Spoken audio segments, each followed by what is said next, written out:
By appearing together on this platform, you demonstrate a shared commitment to the democratic process and to the people of Newlands.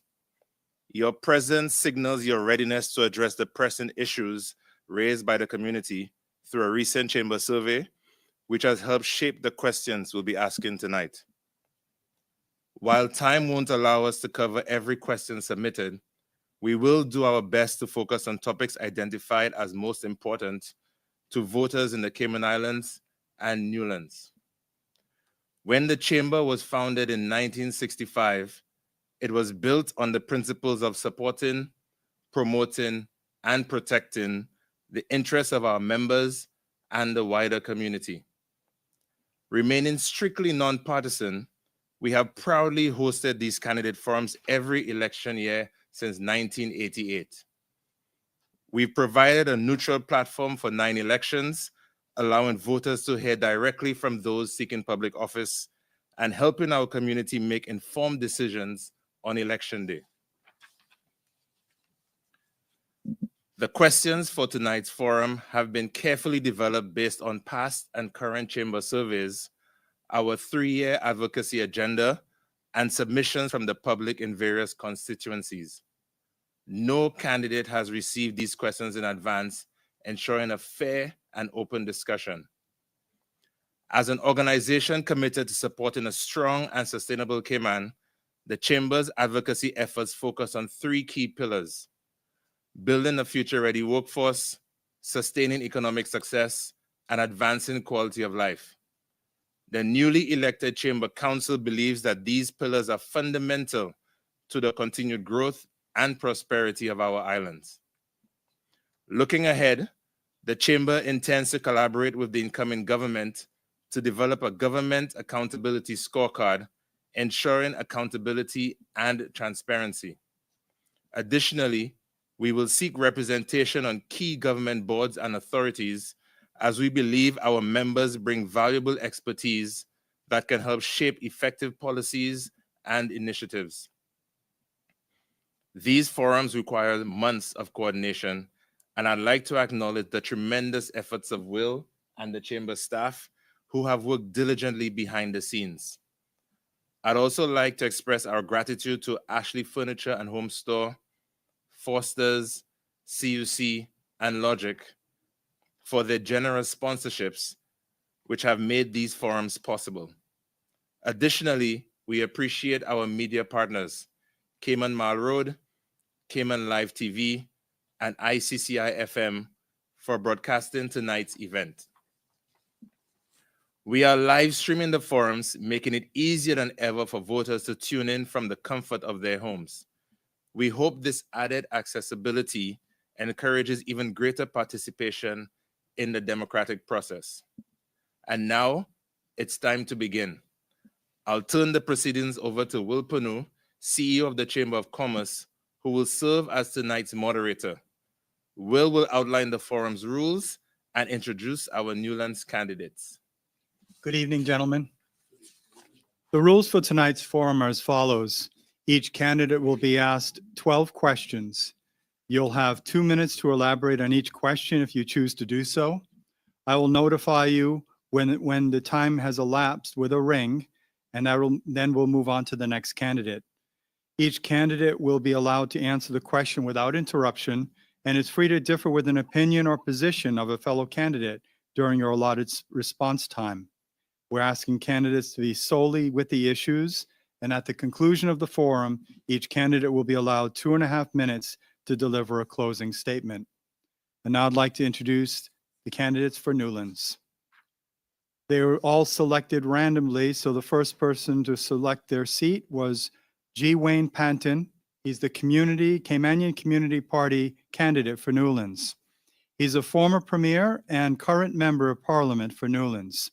Sworn in as Premier in April 2021, Wayne also served as Minister for Sustainability and Climate Resiliency and Minister for Finance and Economic Development, driving forward policies that enhance the quality of life for the people of Cayman, from addressing climate change to introducing new anti-harassment laws.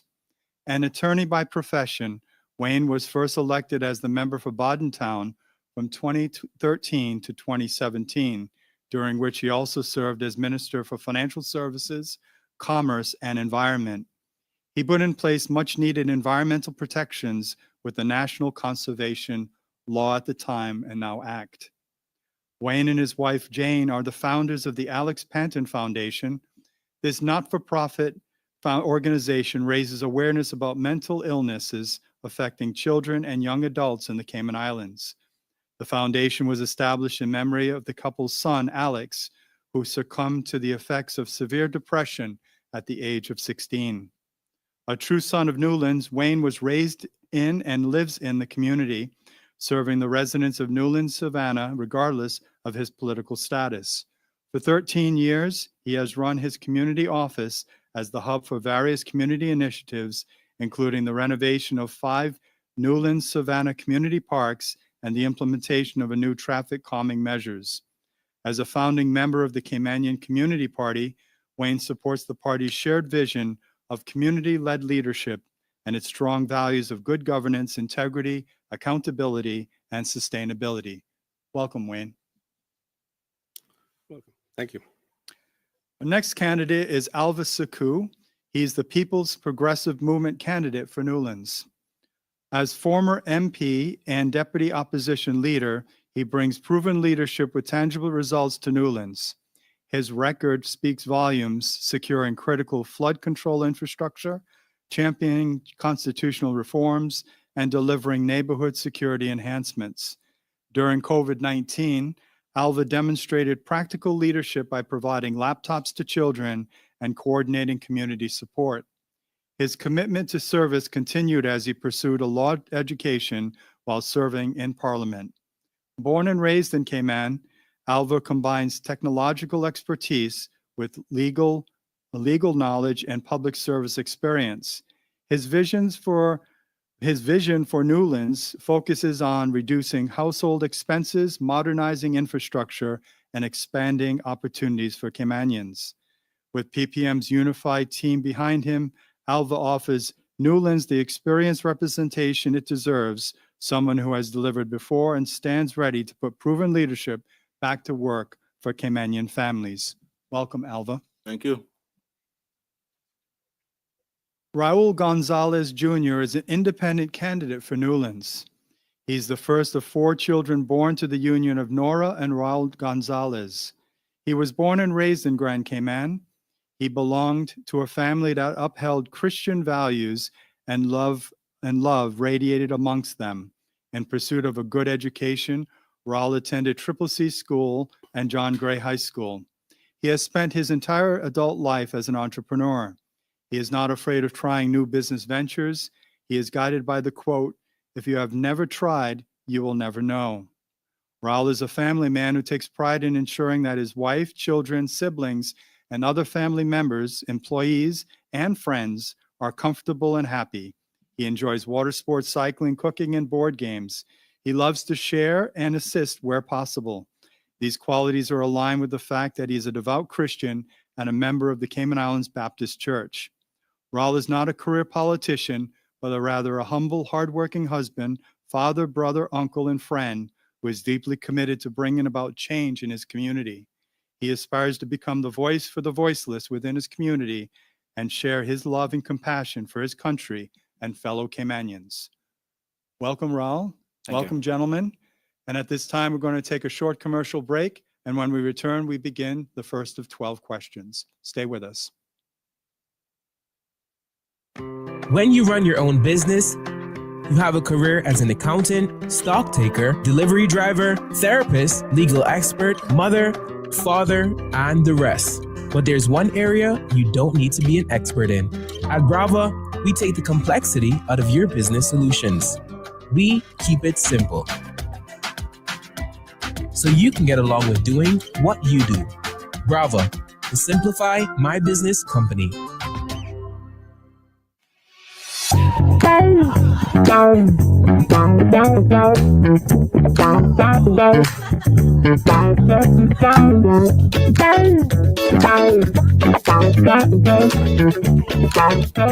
Why is my bill higher? These days, it might seem like the cost of everything is going up here in Cayman. When it comes to your energy bill, this may be no exception. You may be wondering why your bill is higher when you haven't done anything different in your home. Here are some common factors that will increase your energy usage. As temperatures outside increase, your air conditioning unit has to run longer to keep your house cool, even if you haven't adjusted the thermostat. During the summer months, cooling your home can make up more than half of your energy bill. It's important to maintain your AC so that it can function as efficiently as possible. Changing your AC filters can also help with ensuring units are functioning properly. Remember, for every degree you turn up your thermostat, you can save on your monthly energy cost. Turn off your AC when no one is home.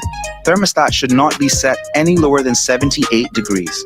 Also consider closing blinds and drapes on the sunny side of your home. This will help reduce the temperature inside your home. Remember to consider energy waste.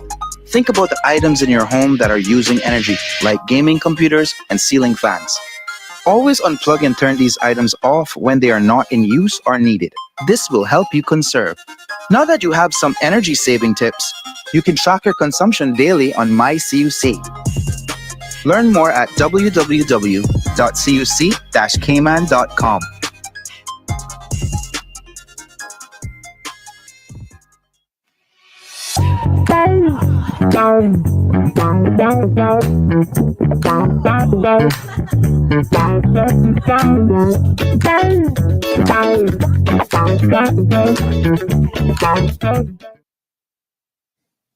Welcome back to the Chamber of Commerce Candidates Forum for the constituency of Newlands. We've gone through the introductions. Now we're going to start the questioning. And to begin, Chamber President Omari Corbin. Well, Mr. Panton, question one will come to you first. Can you share why you have decided to run in this year's election and how you intend to represent the people of Newlands if elected? Thank you very much for the question, and thank you to the Chamber for providing this opportunity. I have served the country. I've served my constituency of initially Town and then over the last 4 years, Newlands. I think I've done a great job in both contexts. I don't do this because I need the position. I'm doing this because I am committed to public service. I think that it is a very honorable thing to do, and I am determined that we need change. We need some improvements in the way we deal with politics, make decisions in this country, and I think we are at a point in time where we're running out of any margin for error. Most people, I think, today feel the pressures of trying to find housing, the cost of living, concerns around quality of life. And I think that people who are good people and who feel that they have the ability to contribute to those issues, and obviously my fellow participants here feel equally the same way, and I support that. We should be putting ourselves forward. I feel that Newlands has had the benefit of a lot of good representation, a lot of positive improvements in the quality of life. But yes, everybody's feeling the issues that we're all concerned about. We need to invest in better improvement or better results in education. That has not been happening. Public safety. We need to have sustainable development. And I am committed to addressing issues around traffic, the flooding or the stormwater management issues we have, and safety in our community. I want to see those addressed, and I want to see things like CCTV across our community to make our people feel safe in their constituency. Thank you, Mr. where they Panton. should be. Thank you, Mr. Panton. Mr. Suku, I'll repeat the question. Can you share why you have decided to run in this year's election and how you intend to represent the people of Newlands if elected? Thank you. When I started my representation in 2013, I was answering a call to serve. I have always been a person who wanted to serve this country, and I proudly served Bordentown and then Newlands for 8 years. I still feel that call to serve. What boosts it, what enhances it now is that in the past 4 years, I've had time to reflect and observe. And I have seen where things have not improved very much for anyone in the constituency. As a matter of fact, I think for some, things have gotten worse. I think the people in Newlands need a stronger voice, stronger representation, representation that I have brought in the past and that I can bring again. I have spent the time the past 4 years improving myself, reflecting on my performance in the last term, and thinking of ways that I can be a better representative as well. So I come back more prepared, much better prepared, stronger, and able to take the constituency forward and to also contribute on a national scale. I think I'm now prepared for that. Another reason, and it's probably the main reason, is I care. I care about the issues that people in this country are facing on a daily basis. I hear the stories. I've lived that life for the past 4 years. Going to the supermarket, taking my daughter to school, or taking her to the bus stop at 6:45, half asleep. Dealing with traffic, sitting in traffic for hour, hour and a half sometimes. Trying to get home from a hard day's work. No time to spend with your children because you've been in traffic for quite a while. The cost of living, the stories of people not being able to afford food, take care of their families, the rent, the young people who can't afford their own home. Those are issues that I want to tackle. I think that I can help solve. And so that's why I'm offering myself again for service to this country and to the constituency as a leader that they can depend on to get things done. Thank you, Mr. Suku. Mr. Gonzalez Jr., do you need me to repeat the question?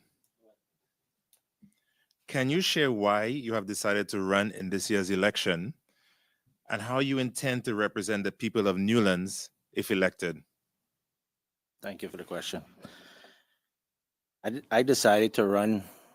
This is my third time because it's only getting worse. Our people of Newlands and the Cayman Islands can't go another cycle of deteriorating. They need a voice. They need a strong leader. They need someone who could work cohesively with the next 18 representatives to get this country going on the right track. Caymanians need to be at the forefront and not being second class in their own citizen and their own country. The cost of living is an issue. Healthcare is unaffordable. Food is getting unaffordable.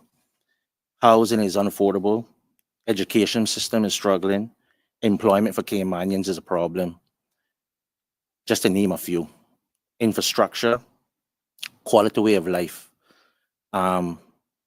So I'm running now so we could tackle these issues and we could deal with it and bring policies to sort them out immediately rather than later.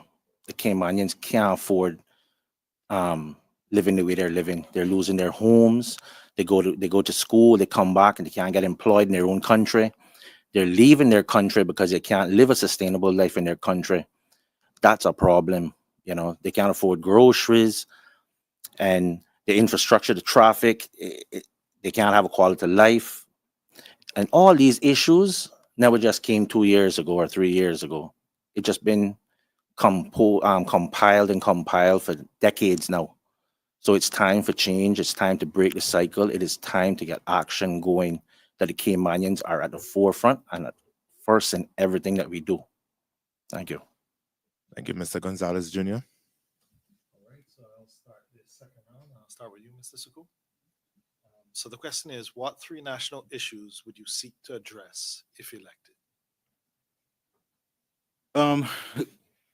That question is difficult to answer because there's so many issues. But if I had to focus in on 3, I would start with cost of living. I think cost of living has really taken a toll on this country.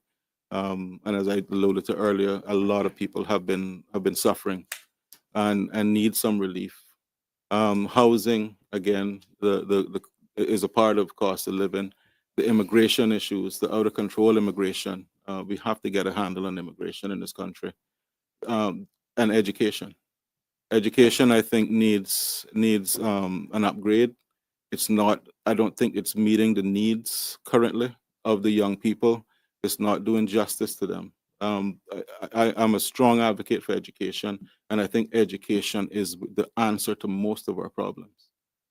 If you look around at the percentage of people who are coming out of high school and going into the workforce with just a high school education, 50% of those are Caymanian. The people in the workforce with just a high school education. Those that are not moving up the ladder, who are not getting the opportunities, the career advancement, those are our Caymanians. And it's because we stop taking care of them at the early stage when they come out of high school. We don't encourage them to go into tertiary education. It doesn't have to be academic. It can be skills. It can be technical and vocational. What I'd like to see us do is put more focus on efforts to keep people moving up educationally so that they're able to take care of themselves, take care of their families, have a home, rather than development outpace them and they end up in a situation where they can't function because the jobs require a lot more technology advances, things, and people are not getting advanced. The cost of living, we're going to look at ways to provide some relief to our people. We're going to provide assisted health insurance for all of our young people so that the parents can take those young people off their policy and the government will take care of them until they're 18. And we're going to provide lots of solutions for housing. Thank you, Mr. Suku. Mr. Gonzalez, do you need me to repeat the question? What three national issues would you seek to address if elected? Thank you. Like my colleague said, there's a whole heap of issues and they all intertwine. It's a domino effect. But at the end of the day, it's the Caymanian people feeling it. Cost of living, housing, education, immigration, employment, just to name a few. Cost of living. We all know we're consumer base. We import everything. Everything has a fuel factor. We need to regulate the fuel companies and start to deal with the fuel. That's a domino effect to bring down the electricity and utilities. To start, we got to start there. Then we got to think about opening channels and start dealing with the Caribbean countries, Jamaica, Cuba, Honduras, Panama, Costa Rica, Nicaragua. Trade, buy from the source direct, bring down the costs for our people. We got to establish a consumer protection board. There's products there that, it's not being passed on to the people. We go to the grocery store all the time and we know that they got duty concessions on certain stuff, and why are they up like that? The prices. So we need the consumer protection board, and we need to, as a government, we need to think where we can give more discounts in essential items for our people to help them. Employment. We got to mandate and we got to put policies in place where our Caymanians are being employed who are capable and willing to work. We can't depend on the companies to say, leave it to them. We have to put a policy in place. We have Caymanians here. They need work. They're going to get work, first and foremost. We got work permits. We have to just let them know that it's time now. Bring in the Cayman. We got kids that come in from overseas. People that are here, put them in that place. Shadow them for 3 months and say, okay, you got to go now. Caymanians come first. Thank you. Thank you, Mr. Gonzalez. Mr. Panton, do you need me to repeat this? Thank you very much. Well, no surprise, I think cost of living is one of the major issues that all of our citizens are feeling. And certainly the same is true for the residents of Newlands. Housing is a major issue as well, and access to housing, affordability for housing. And I would say the third one for me is probably immigration reform. We have a real issue with Caymanians feeling that they are, they are a minority in their own country, and they feel that they are losing control, they're losing direction of the country. On the cost of living issue, obviously that is comprised of a number of different factors. There's not so much we can do in terms of food, because so much of our food is imported, and it comes from countries where the economies of scale are such that we couldn't replicate that at a cheaper level in Cayman. But what we can do is encourage people to do more backyard farming, grow more of their own food. Obviously, it's going to be fresher and healthier, and it's a very positive hobby to engage in. Energy is a significant issue. We're not going to be able to reduce fuel costs and all these types of things. There's been lots of discussion about that. That's not going to happen. What we can do is we can find ways to improve efficiencies for homes so we can reduce consumption while still maintaining the quality of life and feeling comfortable. And we need to transition as quickly as possible to renewable energy. Renewable energy is something that will give us fixed or stable costs for the long term and not subject us to the volatility of the fuel markets globally. Housing is something that we must address as well. The cost of housing. We have many houses. We just need to have more affordable homes. And there are many ways that myself and my colleagues at the Caymanian Community Party will implement steps to achieve that. Mr. Gonzalez Jr., we'll start with you for question number 3. Micro and small businesses comprise the majority of companies in the Cayman Islands, offering the most significant number of job opportunities. What specific policies and incentives would you propose to support and assist Caymanian entrepreneurs and business owners? Thank you. Well, we should, as a government, we need to give them more incentives than what we're giving them. We should give them some grants to help them grow their business and start their businesses in sense of concessions and stuff, right? We're giving concessions to all the big developers.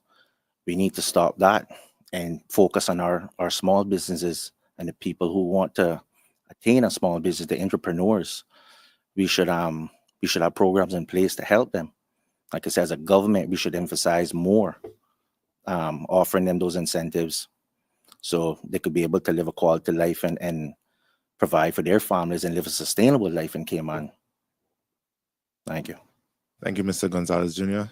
Mr. Panton, I'll repeat the question. Micro and small businesses comprise the majority of companies in the Cayman Islands, offering the most significant number of job opportunities. What specific policies and incentives would you propose to support and assist Caymanian entrepreneurs and business owners? Thank you for the question. Yeah, I mean, it is true. I think that there's a rule of thumb that about 70% of the workforce comes from small businesses, medium-sized businesses.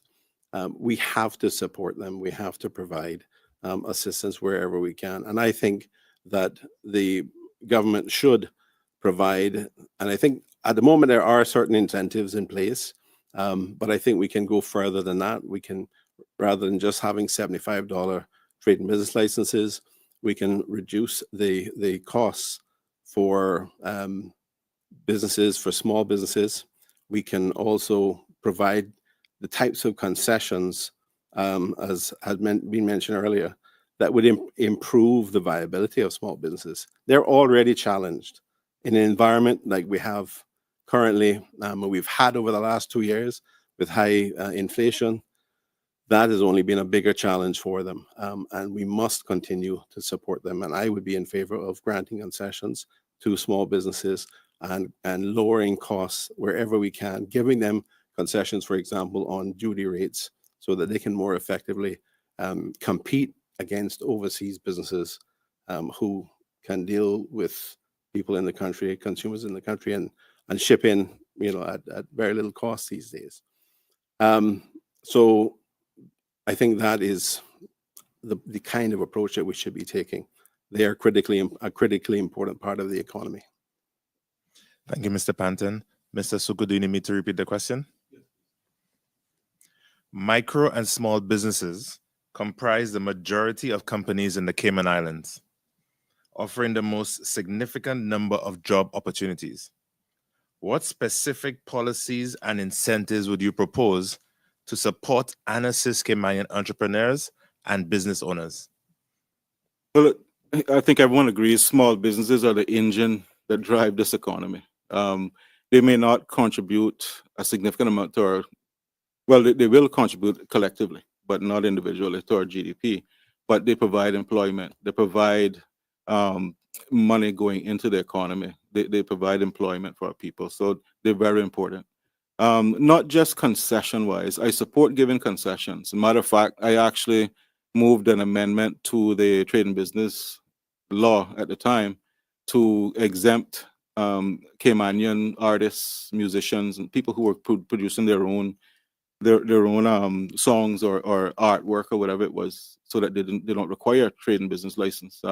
I think that was the time when Mr. Panton was actually minister. That amendment is still there, but since then the concessions have brought trade and business down to $75. But what I'd also like to focus on for small businesses is a one-stop shop. What is killing a lot of them is the red tape that they have to deal with. So they have to deal with planning, and they get into a really mixed up situation sometimes. Is trying to get inspections if they're a construction business. They're applying for licenses. They may not have the expertise to know exactly what to do. They're applying for work permits or whatever. So create a one-stop small business concierge type situation where we were going to do it for Invest Cayman, a one-stop shop for people who want to invest in Cayman. But I think we should do that for small businesses so that they can just come to one central point and say, this is my business. These are my requirements for the next year. Can you help me get there? And government then should provide the assistance. If we value them, if we think they're so important, then I think that is the focus we need to put on them. In addition to that, Newlands, if you try to find office space right now in Newlands, good luck. You can't find any. We need to bring more business up east. We need to make sure that we are incentivizing and encouraging businesses, entrepreneurs to invest in Newlands and the eastern districts. And I think incentives could be used to accomplish that goal. But we need business to come our way. Thank you, Mr. Suku. Okay, round four. Mr. Panton, we'll start with you. Over the past 2 decades, there has been a substantial increase in funding public services, with many Caymanians now depending on government assistance in virtually every aspect of their lives, from social services and overseas medical care to school lunches. The Auditor General has warned about the level of public spending compared to revenue in recent years. Are you concerned about the level of government and public expenditure? If so, how would you propose addressing it? Thank you for the question. And yes, I am concerned about the level of public expenditure. I think that the Auditor General's comments have been very illuminating. I think it reflects concerns that I've held personally for some time. I mean, I'll give you an example. The NGS 55, which is the account that is used by government to help pay for medical costs for indigent people, those who are unable to afford it. That is budgeted at about 50% or less on most occasions when the budget is being done. That is obviously clearly not a true reflection of what the costs are. So we're only fooling ourselves in believing that we can budget something like that and then go off and spend money on other things that we really can't afford to do. that is obviously made up by supplementary expenditure later on. But we've got to be honest about the situation and not put ourselves in that position where we're spending money on other areas that we really can't afford because we actually have to make this, to pay this bill.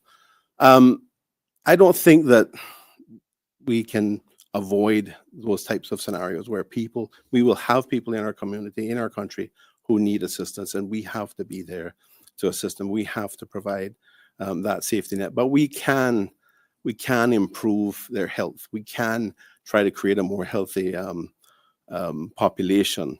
We can do proactive and preventative medicines to help reduce those types of costs. We can also try to ensure that our people have better employment opportunities, that they have better education, that those kids that are coming home with an education actually have a path to get a job so that they can begin contributing to their families to improve the overall position and the overall financial position of their families. Too often these days, we have people who are trying to find a job for 2 years and then they give up and they leave. We're not going to build a strong, capable society, a strong middle class like that. So there are many different factors that we have to utilize in order to control the costs that we end up spending to support families that in areas where we are failing to properly support them. Thank you, Mr. Panton. Mr. Suku, you need me to repeat the question? Yes. Yeah. It's a long paragraph, so yeah. I Sorry. need to remember it myself. Over the past 2 decades, there's been a substantial increase in funding public services, with many Caymanians now depending on government assistance in virtually every aspect of their lives, from social services and overseas medical care to school lunches. The Auditor General has warned about the level of public spending compared to revenue in recent reports. Are you concerned about the level of public expenditure? If so, how would you propose addressing it?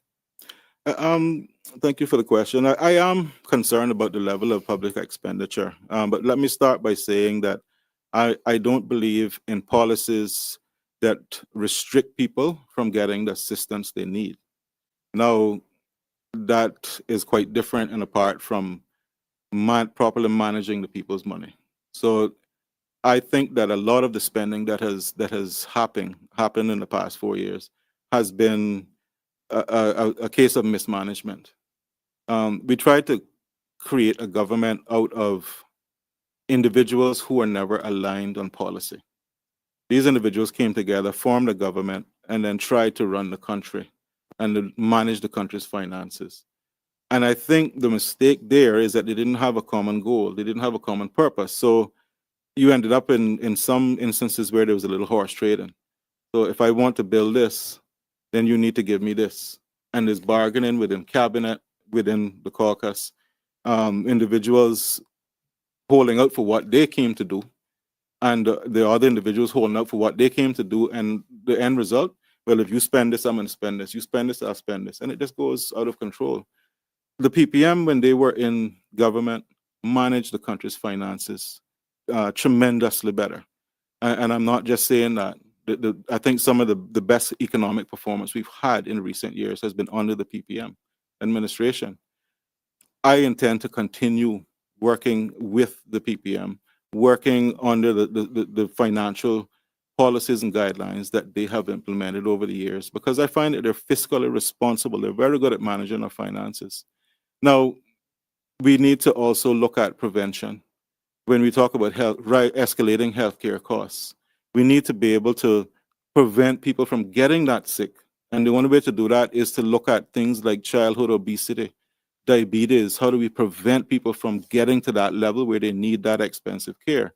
Wellness programs in our communities. In Newlands, I want to introduce wellness programs for elderly to prevent them getting sick and getting, and then the cost of healthcare goes through the roof.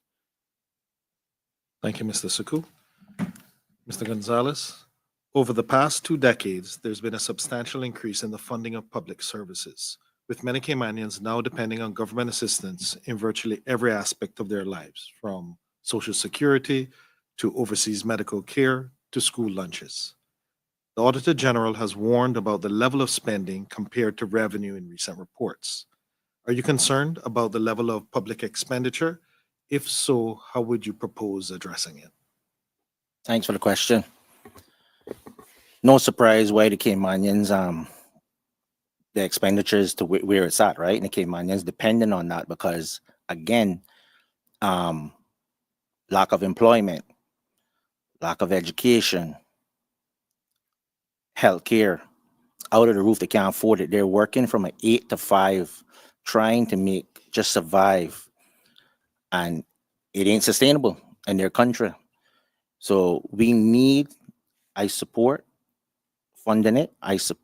We need to find ways how we're going to cut back on the expenditure, how we're going to make the money now to subsidize that expenditure. I'm completely in support of all of that. How we're going to find the money now to take care of these issues, because we need to relocate the money and put it into education so we could educate our people. We need to help them with the healthcare, get them proper healthcare. We need to educate them on the finances, give them employment where they could make a sustainable living in their own country.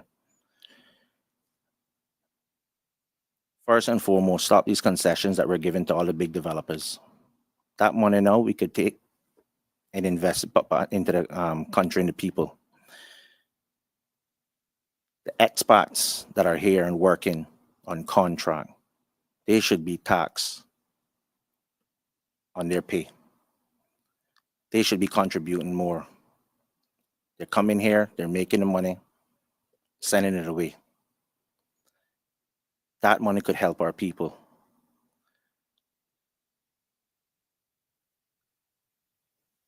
Like I said, we have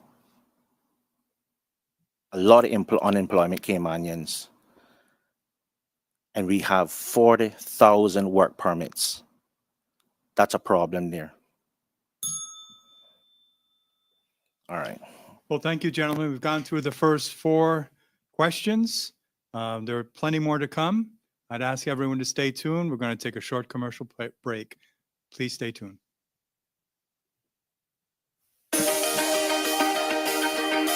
EV public charging can be a bit tricky to navigate if you're new to the game. But fear not. Here's a little 101 on all things public charging at your CUC charge station. The first tip is to get the mobile app up and ready on your phone before you charge your EV at the charging location.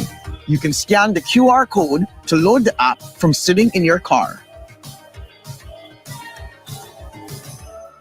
Download the mobile app, register a charge account, load money into your charge wallet. You must have a minimum of US $5 balance in your charge wallet to begin a charging session. Scan the QR code again to start a charging session using this charger. You can also enter the station ID number into the app. Follow the instructions on the mobile app to initiate your charging session. Now you're ready to charge your EV. Select either the right or the left charge plug. Plug your car in and make sure it shows as charging on your dashboard. Charging for 1 hour will give you up to 35 miles of charge. Charging to 80% optimizes battery life and reduces the risk of overcharging. So in that time, you can shop or go to work or chat with fellow EV owners. It's a real community out there. Great to see you, Maya. Happy charging, everyone. See you on the road.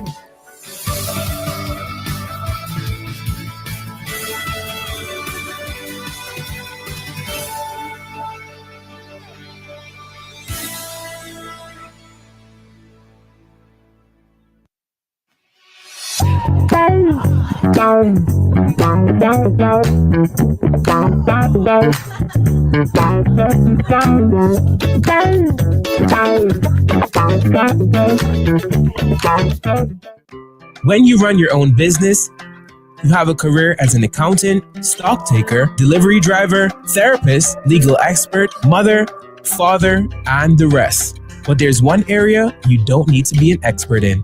At Brava, we take the complexity out of your business solutions. We keep it simple,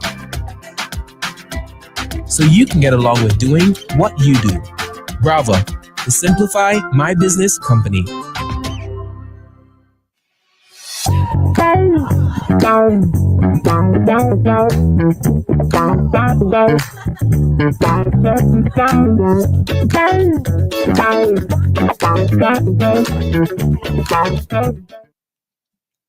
Welcome back to the Chamber of Commerce Candidates Forum for the constituency of Newlands.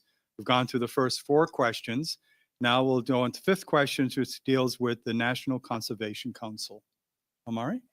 Thanks, Will. Mr. Suku, we'll start with you for question number 5. Many developers argue that the National Conservation Council has too much power. How would you reform the council's role, if at all?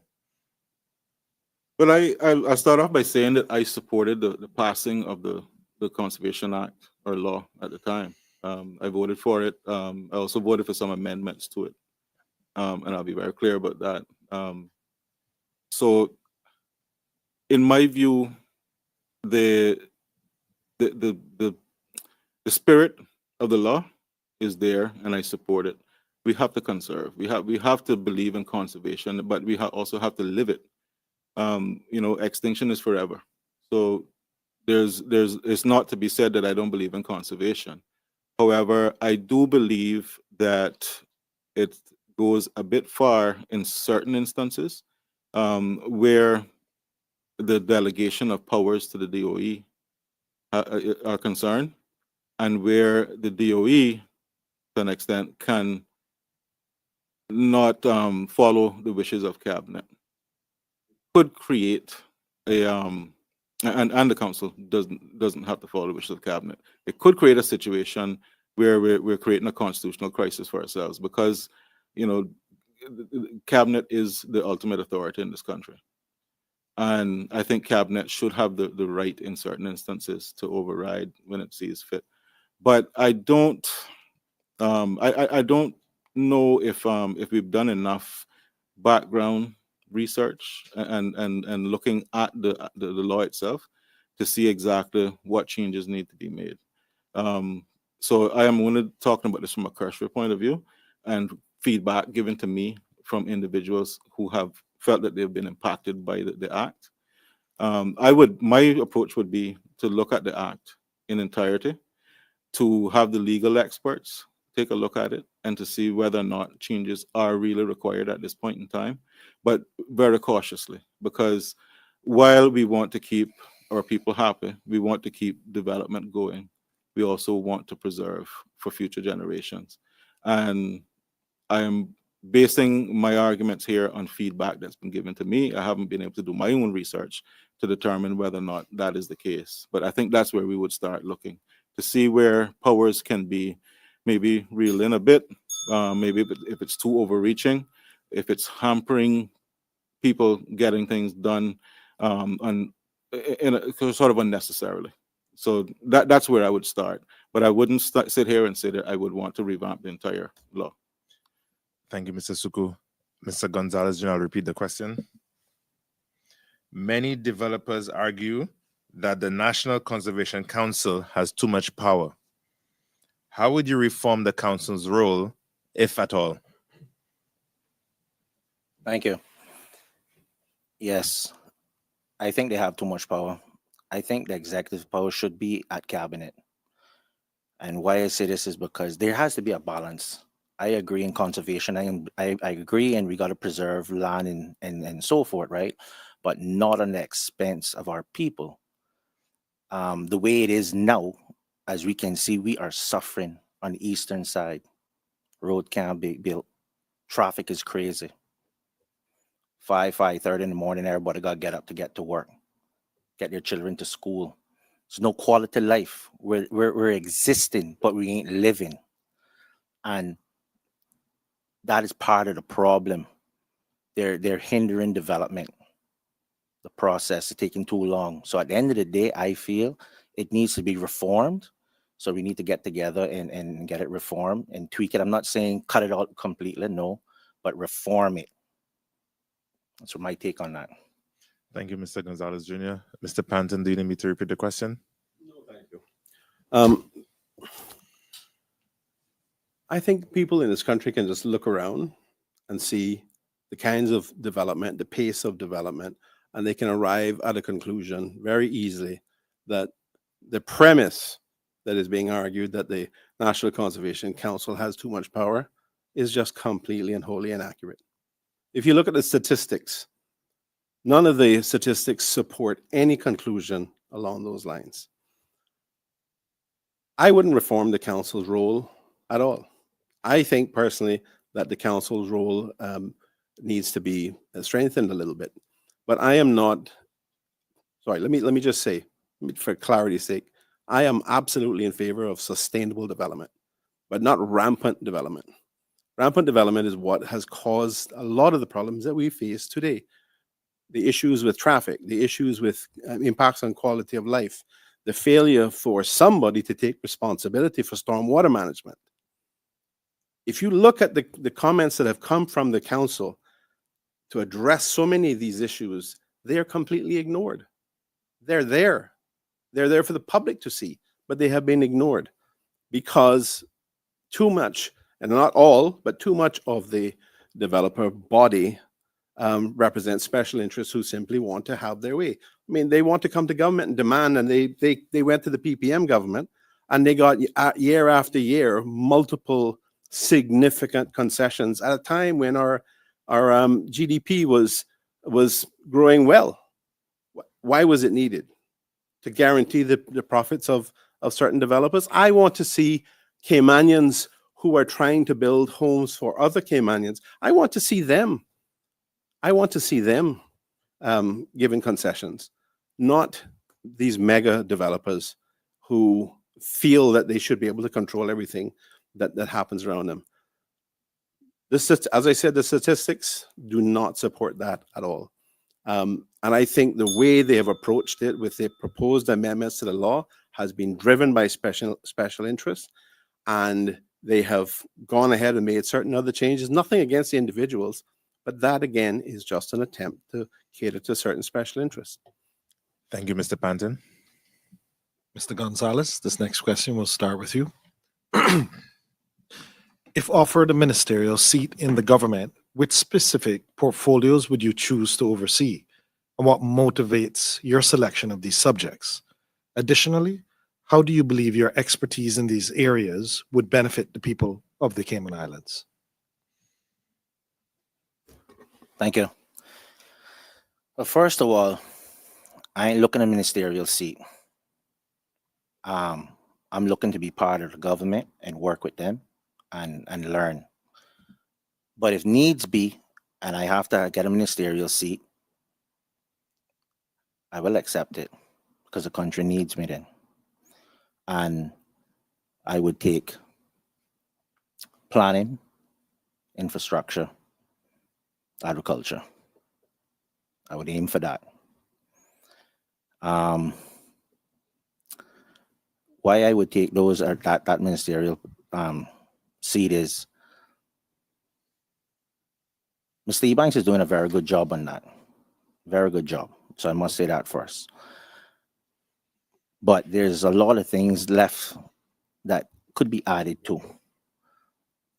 The road has to go through. And we have to sit down and think about, we could build more and more roads, but how much more wider can we go? We got to think, how are we going to get the flow of traffic going? To ease the pressure of the families that they could live quality life, to get in and out of town. We got to think about overhead passes. We got to think ahead. We can't think about this 4-year period. We got to think about 50 years, 100 years. Agriculture, I would pick that too because we need to push farming, local farming. We got to think about sustainable for our food. We got to think about, enhancing that and granting the grants to help the farmers promote backyard farming, promote island farming. because we see what's going to happen. We are overpopulated, and we have to sort that out. We have to think about our Caymanian people first and foremost. We can't be the savior to everybody, right? So we have to put things in place, and those are the areas that I would take and start to push for our Caymanian people. Thank you, Mr. Gonzalez. Mr. Panton, I'll repeat the question. If offered a ministerial seat in the government, which specific portfolios would you choose to oversee, and what motivates your selection of these subjects? Additionally, how do you believe your expertise in these areas would benefit the people of the Cayman Islands? Thank you very much for the question. I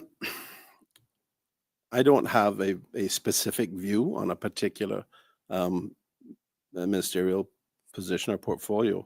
I think my experience is very broad, and I could cover a wide range of those. But I think one of the challenges that that really is reflected in the current circumstances is trying to bring planning and public transport, traffic, all the and quality of life, and all these types of things together, where we are and provide solutions for those, where we are trying to address the long outstanding development plan review and all these types of things. We need to be able to have that under one umbrella with things like the environment, to be honest. That is the only way it's going to properly work, if you can bring them all together so that you can achieve the right degree of balance between them and try to promote the sustainable approach to life and public transport and business activities across the country. We also have the need to look at this situation that, frankly, I find it interesting that it has a very low profile at the moment, and that is waste management and the fact that the Regen project was abandoned. We don't actually have a solution. So I think that all, it would be a big ministry, but I think it's all relevant, and it should all be brought together so that we can provide a holistic solution, a sustainable solution for this country to be able to move forward and to be able to deliver improved quality of lives and the best degree of success for our people to be able to thrive in our own country. Thank you, Mr. Panton. Mr. Suku, you need me to repeat the question? Okay. If offered a ministerial seat in the government, which specific portfolios would you choose to oversee, and what motivates your selection of these subjects? Additionally, how do you believe your expertise in these areas would benefit the people of the Cayman Islands? Well, I could probably answer that with one line, one fact. 50% of job seekers in Cayman today are Caymanian, and 40% of those only have a high school education. So to answer it in a tricky roundabout way, I would say I am driven more towards education. But on the caveat that we combine education with labor, because that fact that I just gave there, I think highlights a major issue in Cayman of why we have so many Caymanians who are unable to achieve the Caymanian dream over time, because we haven't looked at education and labor under the same microscope. So a lot of the issues that we face today with our people should be, if we're looking at implementing new education policies, improving education, it has to be driven by ultimately what people want. They want to be employed. They want to earn a good living. We're not looking at labor to say, okay, labor, where is the drive or the demand coming from? Where should we be focusing our academics? Where should we be educating them? If there's a high demand for accountants in the labor market, that should be fed up to education so that we can identify those Caymanians who can become accountants, rather than having to go back to immigration and say, give us some work permits now for accountants. So that's the approach I want to take, so that we're not working so siloed anymore.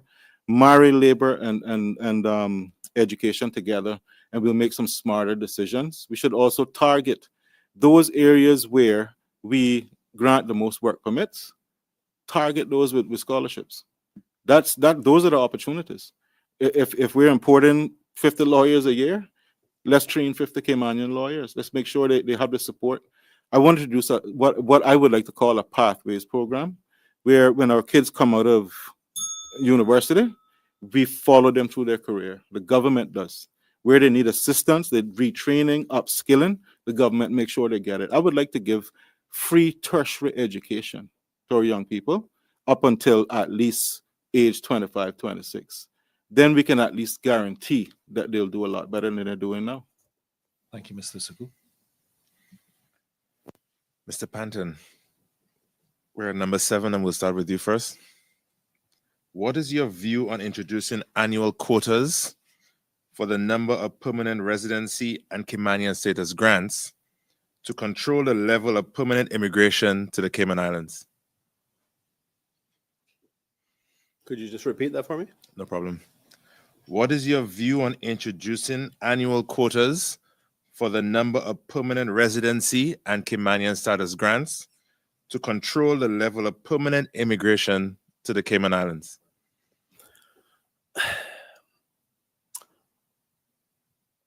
I can't say that I have a fixed view on a particular quota approach, but in general, it is beyond doubt that our people feel that the numbers of people getting PR and getting Caymanian status is unsustainable. There is this goes back to the view of, feeling that they're losing control of of our own country. We're not being able to develop and become significant stakeholders in our own country. There are very few people, very few Caymanians that is happening for. So the view is that we have to do something like that. I think that if we take the approach of quotas, we'd have to spend some time trying to understand exactly what that should look like. But I am going to err on the side of caution in terms of Caymanians' views on this. I want them to feel that they're comfortable with the changes that are going on in their own country and the numbers of people. I think the numbers right now over the last year reflect something in excess of 1,500 people who have been able to get status. That is, that's a significant number. Obviously, we have nearly 38,000 work permits, and when those work permits are all in train, that is those numbers are going up, and so the assumption could be that the numbers of people that are getting PR and status are going to increase, and Caymanians are going to be rightly concerned about it.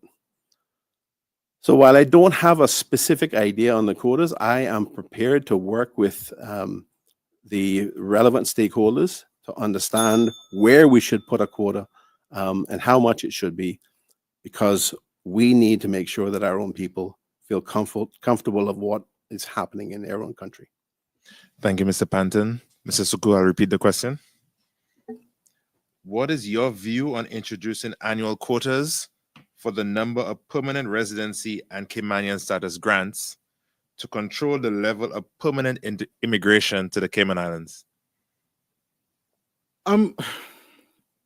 It's a popular issue nowadays. People are focused on maybe we should stop giving PR and stop giving Caymanian status. I'm more of a view that we need to tackle this problem from the entryway. So where does the problem begin? The problem begins when that person applies for permanent residency. Because if you follow the laws, the Immigration Transition Act, and then the UK Naturalization Act and so on, and then back to our law, it's just a matter of time. Once you give someone PR in your country, before they become a Caymanian, unless they do something crazy like commit a serious crime or an act of treason or something, they're going to get it. So what we have to do is tackle this problem from the entryway. Look at the PR system, the point system in particular. Right now, you can, if you have a college degree, a property, and 50,000 in savings, you get PR. It's that simple.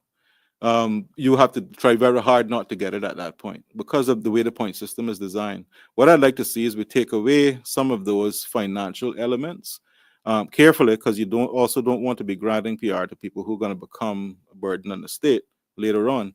But we have to balance it a bit more, focus more on how much did you assimilate into this country? How many hours did you spend teaching a Caymanian at University College while you were a CEO of this company? How much did you integrate? How much did you embrace Caymanian culture? How much do you demonstrate that you are willing to be part of this society and not live here and be apart from this society? That's where we need to focus. The quality of people. Right now, things are a bit out of control.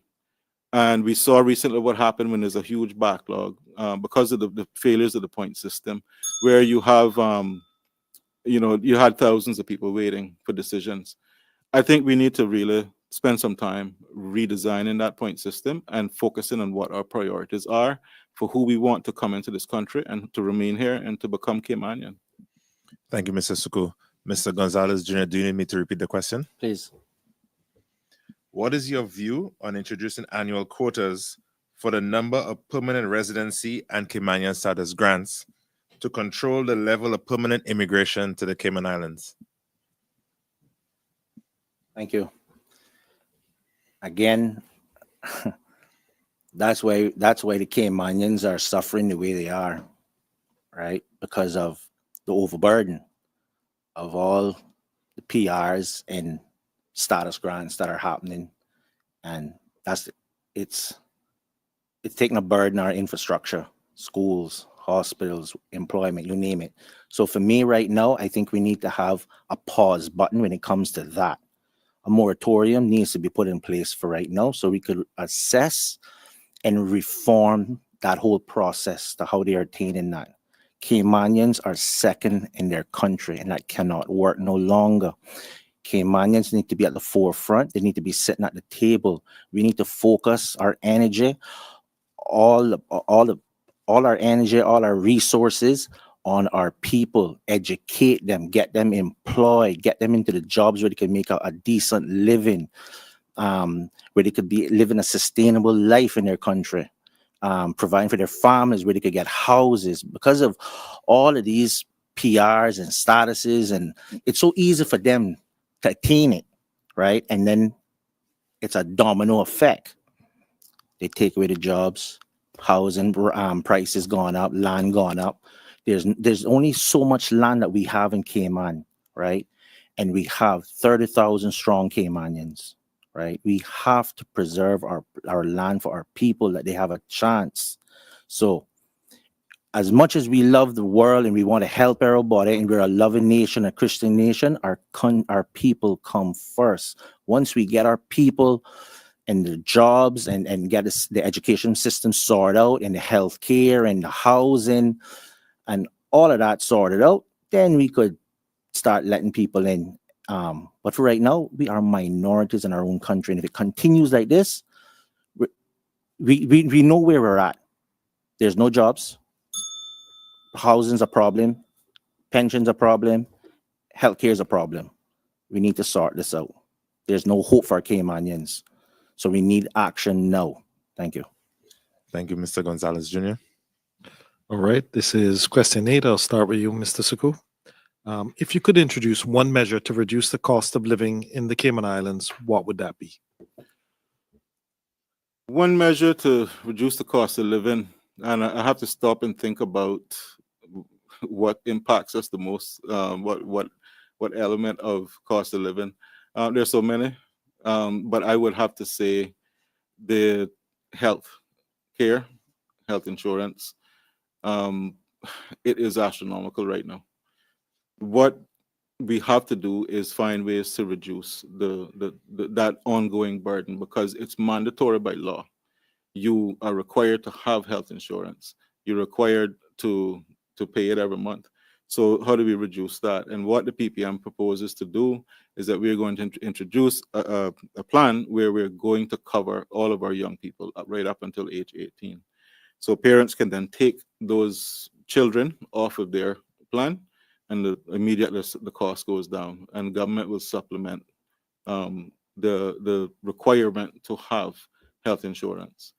That is one way to battle to deal with cost of living.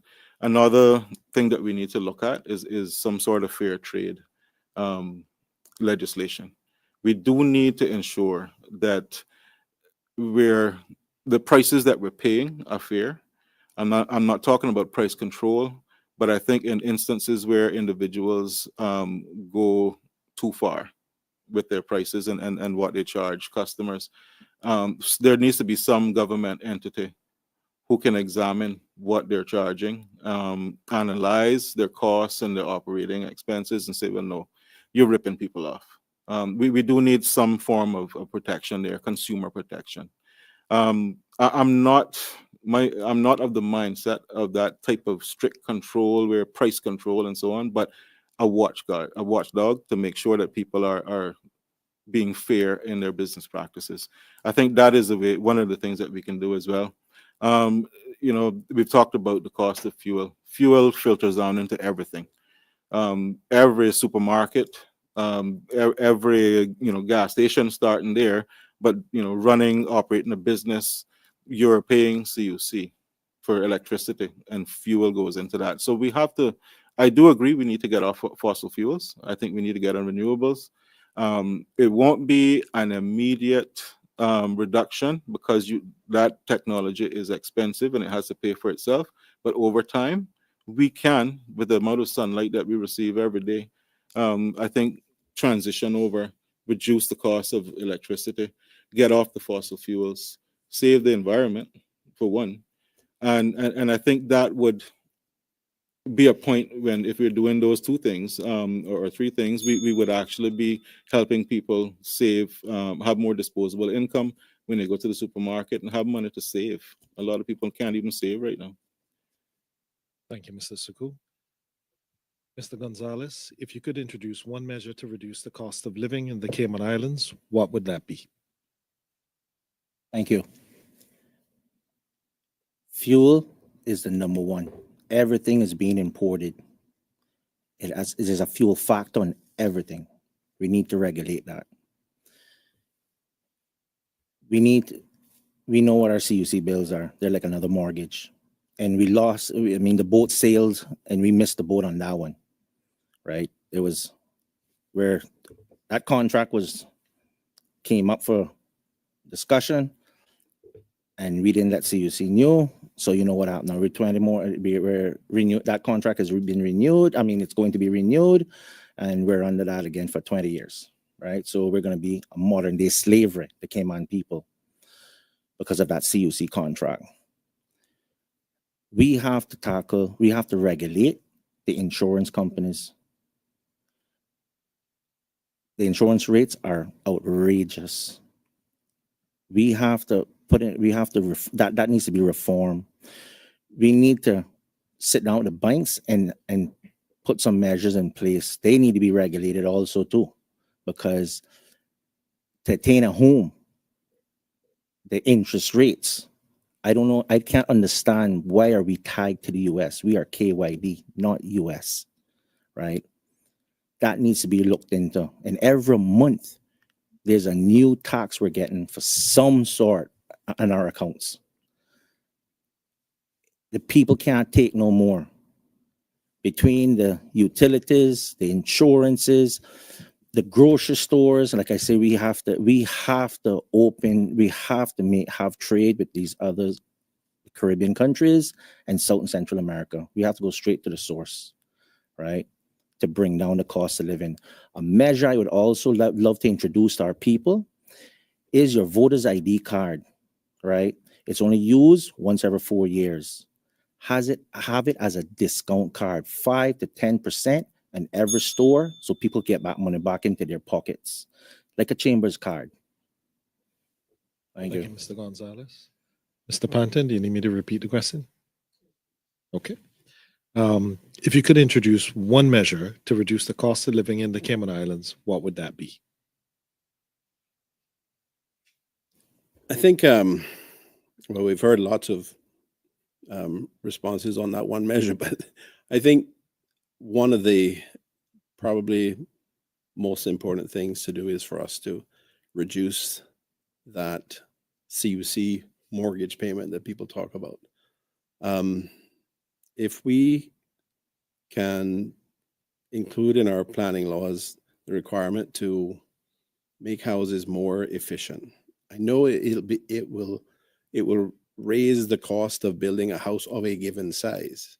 But the reality is, we all learn this, you build a house of a certain size, you end up realizing after 10 or 15 years that you're only living in something half that size. So you really only need something half that size. And if rather than trying to struggle to build a house that size, scale it back and let's try to improve efficiencies in our homes, meaning foaming of the ceilings, very, very efficient windows, doors, efficient appliances. We have demonstrated by programs. There was a program that I had put in place called Cheers. It has been carried forward in a different form through the current government, but that has demonstrated that we can cut our utility bills by about 50%, taking that kind of approach. And for a lot of people with reasonably big families and slightly extended families, their utility bills are like $800 a month, $900 a month. If they can cut that to $400 or $450, that is a start for them to considerably start saving money. And we all talk about people being in a position where they're one paycheck away from financial ruin. That is a way that we can cut those costs. We can lower consumption through efficiencies. We can do that on an after-the-fact basis. We can retrofit homes.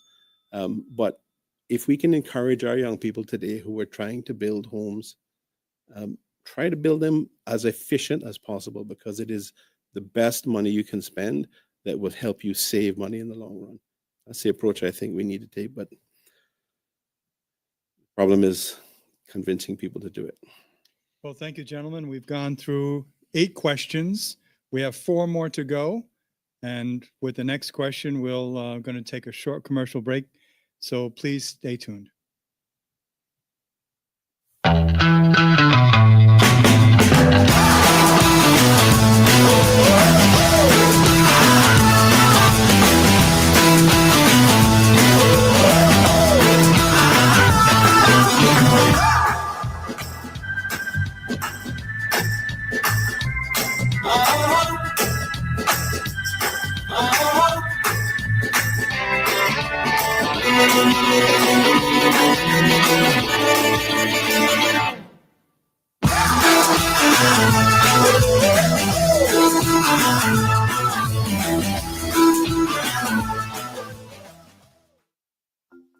At CUC, we care about helping our customers.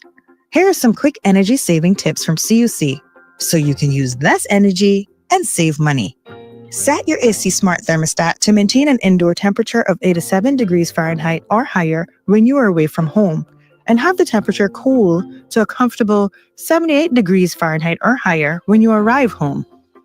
Adding insulation can cut your cooling costs by 15 to 45%, depending on your home's size and current insulation. Focus on insulating your attic, walls, and windows for the best results. For your laundry, avoid over-drying clothes. Not only does it waste energy, but it also harms fabrics. Dry towels and heavier cottons separately from lighter weight fabrics to save energy. Your TV and gaming setup can be big energy consumers. Save costs by reducing in-game settings and turning off your console when not in use. Remember, every small step counts. Use energy wisely and make a big difference in your energy bills and the environment.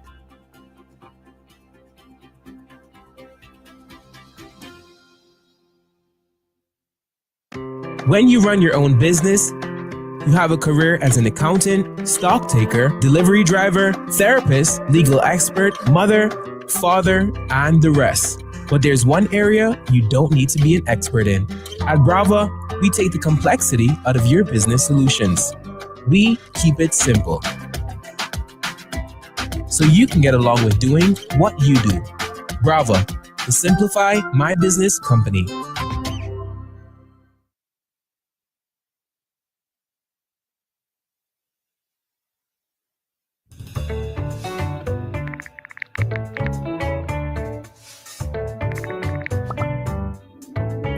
In the Cayman Islands, our habitats, including coral reefs, coastlines, and mangroves, are all dependent on one another. Our economy is no different. From people to businesses, right through to government, it's all connected. And just like everyone wants a healthy ecosystem, everyone wants a healthy economy too. Cayman is a top-ranked international financial center and domicile for captives, investment funds, and pensions worldwide. And our biggest economic contributor?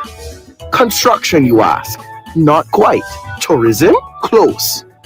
It's true that we're a country of consumers, and the more people we have using our services, the more money we make. But our actual greatest economic contributor is our world-class financial services. Long ago, we had a simple economy. One person has fish, another person needs to eat. That's a transaction. Now imagine that instead of fish, it's a boat, a house, or a car, or a fleet, or business you can earn on. That's investment. But what if you're in Canada and your investment is based in China? Whose rules and regulations do you use? Cayman maintains a high level of integrity with a stable government and a UK-based legal system, globally respected for fairness. That's why so many countries choose us for these transactions. The more transactions we do, the more specialized we become, and the more our economy grows. The result? Cayman is now home to many of the world's top accountants, law firms, banks, fiduciary firms, and administrators. Unlike most countries, Cayman doesn't add an extra layer of taxes on top of tax paid in an investor's home country. That way, there's no duplication of taxation. Instead, our financial services fees ensures constant investment in our professional sector's exceptional service. Cayman's tax-neutral status combats tax evasion with legislation, regulation, and more, ensuring the highest international standards for transparency and cross-border cooperation and attracting reputable investors. All these factors make the Cayman Islands an ideal and trusted international financial center.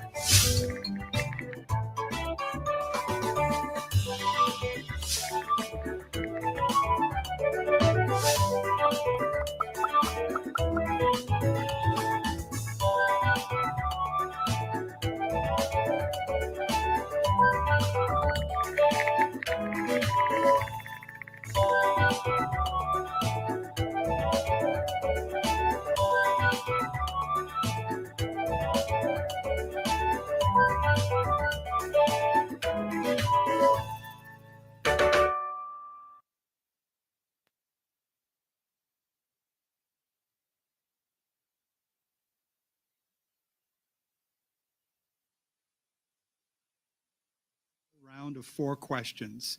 The next question will be dealing with the aging population. And I'll turn it over to Omari. Thank you, Will.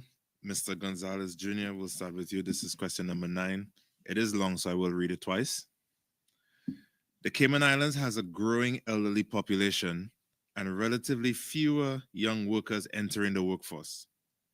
This means that over time, an increasing number of individuals will rely on their pensions for financial support throughout retirement. Many private pension funds have been depleted due to pension holidays and COVID-19 withdrawals. Do you consider this a national priority? And if yes, what actions or reforms, if any, would you support to address this issue over the next 4 years? So I'll read it again. The Cayman Islands has a growing elderly population and relatively fewer young workers entering the workforce. This means that over time, an increasing number of individuals will rely on their pensions for financial support throughout retirement. Many private pension funds have been depleted due to pension holidays and COVID-19 withdrawals. Do you consider this to be a national priority? And if yes, what actions or reforms, if any, would you support to address this issue over the next 4 years? Thank you for the question.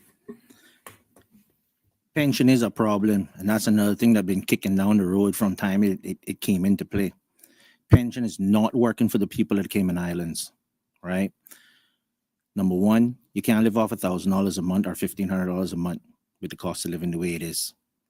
Two, you can't tell me, I mean, you know, you run into difficulties and you have 200,000 or 300,000 into your pension and you're losing your home and you can't get access to your pension. That's a problem.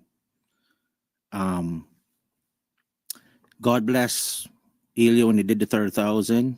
Kenneth and them did the 50,000, 100,000 to get to your house, but not everybody could get to that 100,000 mark to pay off their home in order to borrow the pension. For me, that pension needs to be revamped completely. We handle $3 trillion in our finance here in the Cayman Islands for other people. Why it is we can't bring our pension here? Bring it all back here. Invest it into our country. CUC, real estate, housing, infrastructure, renewable energy. Invest it back into the people too, right? We got Port Authority. Right here, we could invest that money and make it work. On top of that too, you can't tell me we're working, the average person, the middle class, the poor, making $40,000, $50,000 a year, $60,000, and they're the ones who have to pay that 10% into that pension. And the rich now making $150,000, $200,000, there's a cap at $87,000, $8,700 is all they got to pay. That's a problem there now. That pension can't grow. It's growing on us, the small people, the poor people, the middle class. That ain't fair. We got to pay all our money. They should be paying all their money and their wages to make the pension grow. So the seniors will be able to get the dividends and so forth. But for me, like I say, that whole pension need to be revamped. And I'm proposing that people could get more access to their pension in order to pay off their homes and whatever debts they got in medical and so forth, and bring it back here and let's reinvest it here in Cayman. Thank you, Mr. Gonzalez Jr. Mr. Panton, I will repeat the question. The Cayman Islands has a growing elderly population and relatively fewer young workers entering the workforce. This means that over time, an increasing number of individuals will rely on their pensions for financial support throughout retirement. Many private pension funds have been depleted due to pension holidays and COVID-19 withdrawals. Do you consider this to be a national priority? And if yes, what actions or reforms, if any, would you support to address this issue over the next 4 years? Thank you for the question. Yes, I do think it is a national priority. It is an issue that is occurring really all over the world. Populations are generally aging further. It is becoming more of a burden on the state. We need to be able to assist people where they do not have sufficient pension or retirement funding for themselves. For us to be able to address that, we look back at the original setup with the National Pension Fund and the National Pension Scheme. That was set at 5% and 5% coming from the employer and employee for a 10% contribution. So you got to work 10 years to get 1 year's salary. That is supposed to be some sort of pension of salary or income replacement. It isn't working. We have then, because of COVID, allowed significant withdrawals. Subsequently, we have allowed other withdrawals to address challenges around mortgages and other challenges that families face. We need to face the fact now that we need to address national pension reform. Otherwise, the system is achieving nothing whatsoever. The payments that we're getting out are $1,400 a month. That does very little. There are people who have significant pension funds. They're only getting $1,400 a month out. That's not helping them either. The reality is we're going to have to take a phased approach to try to reform pensions so that we end up with stronger pension accounts, more contributions, so that our people can have better, more stable retirement. It is not, it's not an easy thing to deal with, but we have to face that fact. And the employers need to be contributing more. Government does 12%. The mathematicians will tell us that you have to have about 18%. Let's phase it in over a period of 5 years and try to achieve real reform to make a real difference. Thank you, Mr. Panton. Mr. Suku, do you need me to repeat the question? Yes. The Cayman Islands has a growing elderly population and relatively fewer young workers entering the workforce. This means that over time, an increasing number of individuals will rely on their pensions for financial support throughout retirement. Many private pension funds have been depleted due to pension holidays and COVID-19 withdrawals. Do you consider this to be a national priority? And if yes, what actions or reforms, if any, would you support to address this issue over the next 4 years?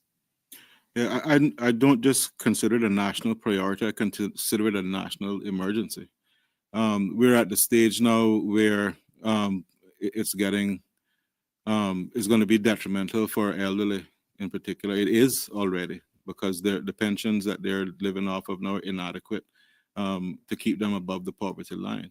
So they're being supplemented by children and family members and whatnot. I've even heard solutions of proposed where we put the retired back to work. I don't think that's fair either. In their golden years, they should be allowed to enjoy their golden years. But there's been some suggestions that let's let them continue working past retirement. I think the crux of the problem is that we introduced pensions fairly recently, the requirement. So of course, individuals' pension funds haven't been built up to the level where they can happily live off those pensions for the rest of their life. They haven't contributed long enough. That's one problem.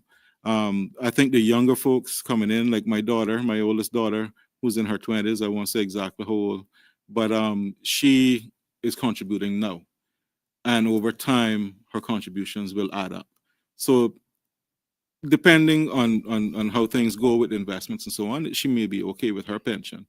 But for the immediate problem with the elderly, we need to create a sovereign fund, a fund that we can contribute to the same way we do for conservation, because this is the purpose to take care of our elderly. So they're going to have health emergencies. They're going to have cost of living issues to deal with. Some of them are not going to have families supporting them.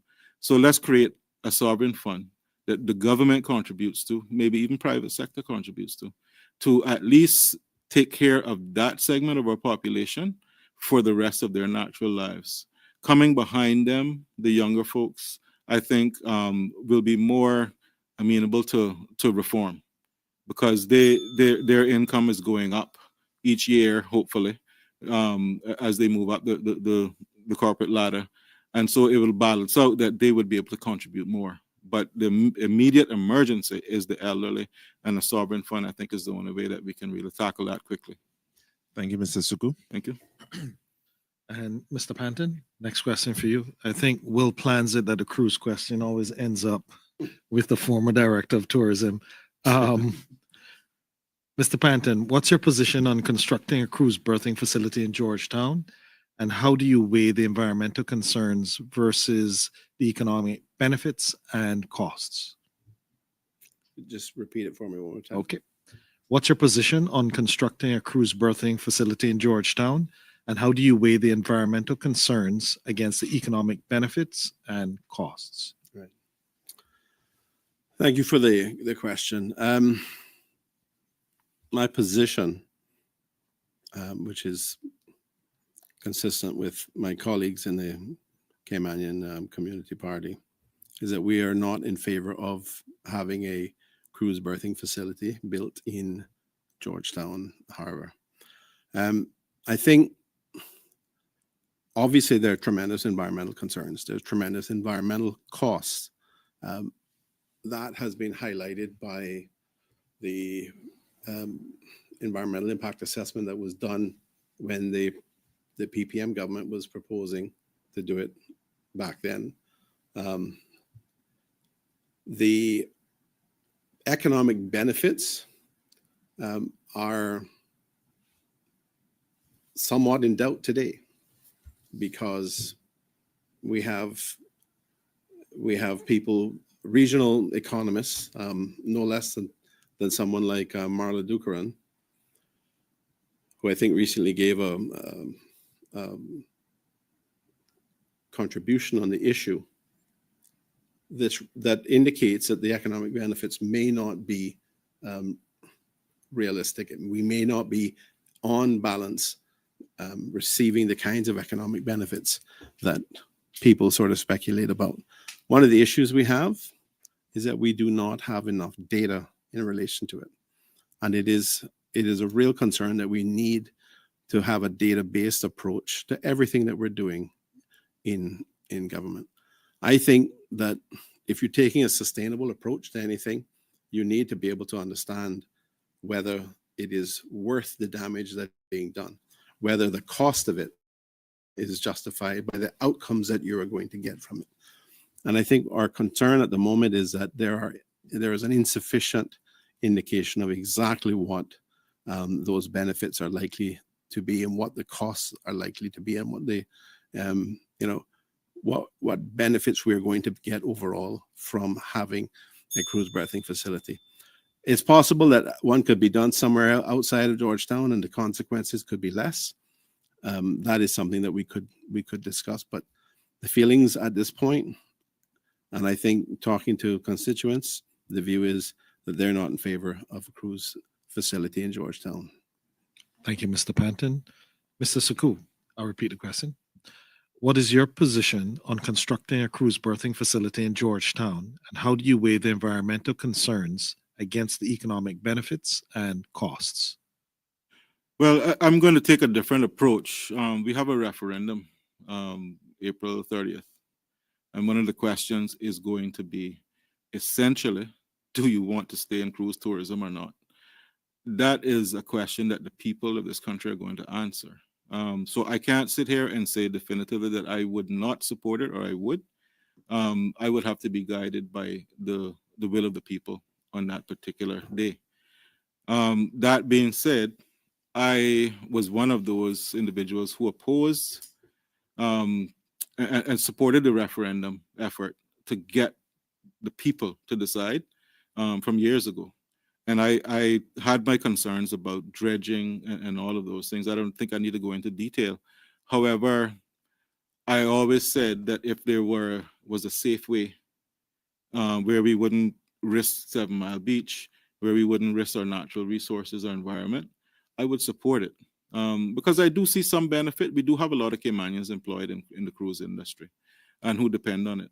I also see another difficulty that I don't know if many people have realized, is that when you remove that contribution to our economy, you're going to have to replace it with something. Most likely, we will try to replace it with stayover, which then means, what do? We have to build more hotels, more room stock. So you might be trading one bad thing for another in terms of development and overdevelopment. So we have to be careful. But I certainly would not take a position that is detrimental to our natural environment. I know why people came here in the 80s and the 70s. It was for the beauty of this place. The diving was pristine. It was the best experience they ever had. I don't want to lose that. So my approach will always be the safe approach. Show me, Mr. Engineer, how we can do this, without damaging what we have now and losing what we have now. Because, you know, we need to, if the country decides to stay in cruise tourism, it'll be my job to figure out how we do it. Thank you, Mr. Suku. Mr. Gonzalez, do you need me to repeat the question? Yes. Okay. What is your position on constructing a cruise berthing facility in Georgetown? And how do you weigh the environmental concerns against the economic benefits and costs? Okay, thank you. Again, we're at the same crossroads, talking the same thing over and over and over, right? I understand there has to be a balance, and we don't want to destroy our tourism product. I am here first to serve. Whatever the people decide to do, we will do. But on a personal view, I feel that we got to stop kicking this can down the road. We need to repair our dock. That's long overdue. We should be thinking and considering repairing the one in Spots too. Put a pier out there. We should be thinking about long term. Where are we going to move the fuel, the Essos and the Rubises and stuff? Where are we going to move home gas, right? We should be, and then cruise. We should be thinking about safe harbor, right? All year round. And I think we should be thinking about going east. We got all those quarries that are 85 feet down. You know, they say 65 to 75 feet down. Join the quarries and make a safe harbor. We do a public-private partnership with the cruise industry and with the fuel companies and with port. We got to be thinking 100 years down the road, not just 4 years every election. We got to, like I said, move east where it's going to be less impact. We got those holes that will never be filled again. We got a lot of land there that we could grow, and we could put everything in one place and get it out of South Church Street, get it out from Walker's Road. That's dangerous for those people down there now. And they don't have no room to grow over there. And we could grow the cruise and we could grow the port. Thank you. Thank you, Mr. Gonzalez. Mr. Suku, we'll start with you for question number 11. What are the top 2 infrastructure projects in the Cayman Islands that you believe the next government should address as a matter of priority? And what methods of funding would you support? Well, I'm going to be a little bit selfish with this answer and focus my answers on Bordentown, Newlands, and Savannah, really. We have the East-West Arterial. I think that is part of the solution to traffic management in the Eastern districts, but it's also part of a solution to providing a more efficient transportation network.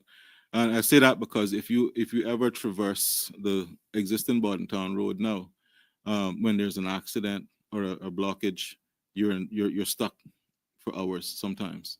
So we do need to, I think, to finish that road. Again, I will take the safe approach, not build where it's going to be in detriment to the central wetlands. I respect the fact that we have to protect that area as well. But that is one project that I think needs to be completed. I don't envisage introducing any sort of new tax to pay for it. I think over time, it has to be done, and we're going to have to find the capital investment to do it. I think everybody accepts that, because we can't start introducing toll bridges and so on now. I don't think it would pay for it anyway, because of the short length of the road. That is one project that I want to see done. Another one is Bordentown. Years ago, I brought a private member's motion asking for plans to start to be put in place for a new primary school in Bordentown. And I'm telling you, Bordentown, Savannah Primary in particular, is way past its use, its useful lifetime. Our kids are packed in there. There's no storage space. The playground equipment is degraded. They can't fit another seat in a classroom. So we're not meeting the needs of our kids. We're packing them in a classroom. Essentially, they're not learning effectively. We identify kids who need intervention because they're not developing at the pace that they should intellectually, academically, but there's no resources there to help them.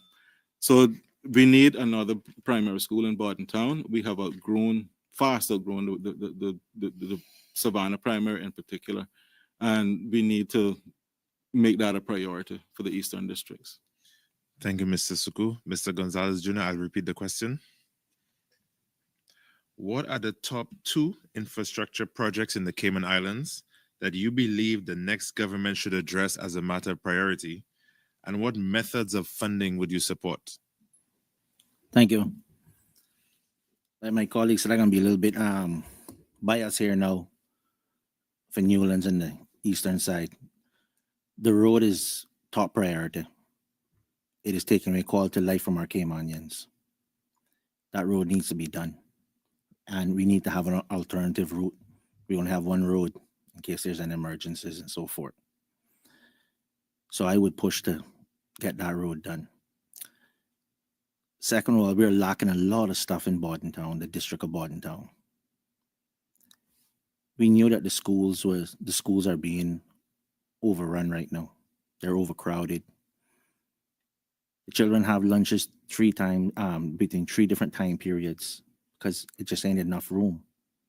The classes are overcrowded. So the teachers are being overworked too, right? So I would want to see a school being built in the Bordentown, another primary school for the population that we do have. We need another school. It's not something that could be next 5-10 years from now. It has to be now. We need a seniors home in our district. We don't have a seniors home. Where's our civic center? There's no civic center for after school programs and stuff for the families, right? We could even have a kitchen to take care of the elders and stuff and help Meals on Wheels, right? Where's our clinic? We need another clinic. Bordentown's the fastest growing district, right? And God bless that clinic they had over there. God bless the civic center. They're going to repair that. But we need a clinic that everybody don't have to go to town. These are projects that I would push to get for our district because it's long overdue, right? And it would bring the quality of life for the people that it's most needed. Where the funds going to come from? Funds are here. Stop the concessions. Let's invest those concessions in our people and our infrastructure. Let's stop focusing on develop. I understand there has to be a balance, but let's put it back on our people right now, the emphasis on our people and education. Thank you. Thank you, Mr. Gonzalez Jr. Mr. Panton, do you need me to repeat the question? Yes, please. What are the top 2 infrastructure projects in the Cayman Islands that you believe the next government should address as a matter of priority? And what methods of funding would you support? Well, I'm going to surprise a lot of people, I'm sure, and say that the extension of the East-West is a priority for me. I am not sure that we're going to be able to get that road built completely to Frank Sound within the next 4 years, but we can certainly build it further east in a safe way, following the environmental impact assessment recommendations so that we minimize costs and we maximize the benefits to the people. It's not going to help Newlands necessarily. In fact, if we do it wrong, if we start the traffic coming from further east through the extension from Shamrock, we are going to cause a problem in Newlands. We are not going to be able to get out of Newlands. We have one way in and out at this point. I have written to the NRA and I've said to them, we need to make sure that we have that connector road that goes down to the westerly roundabout so that there are 2 ways to get in and out of Newlands when the east-west becomes functional in terms of the traffic moving through the intersection with Hearst Road. So I am fully in favor of that. It is going to be expensive. There's no question about it. It isn't going to save an hour's worth of time for people coming from up east. It'll save probably 7 or 10 minutes, but that's okay. That's better than nothing. We need that alternate route. We need to have, instead of having the B3 route where it would go further into the central mangrove wetlands, it needs to go on the B2 route, which would be more efficient, less environmentally damaging, and much cheaper to actually build. Cost is going to be a major issue with this road. We are not going to be able to build this in 4 years. It's going to take longer than that, and it's going to take a lot of money. The second thing for me is something that, again, I think people don't really think about it and talk about it very much, but it is regen. We do not have, well, let me put it another way. We only have less than one term left of use in the landfill.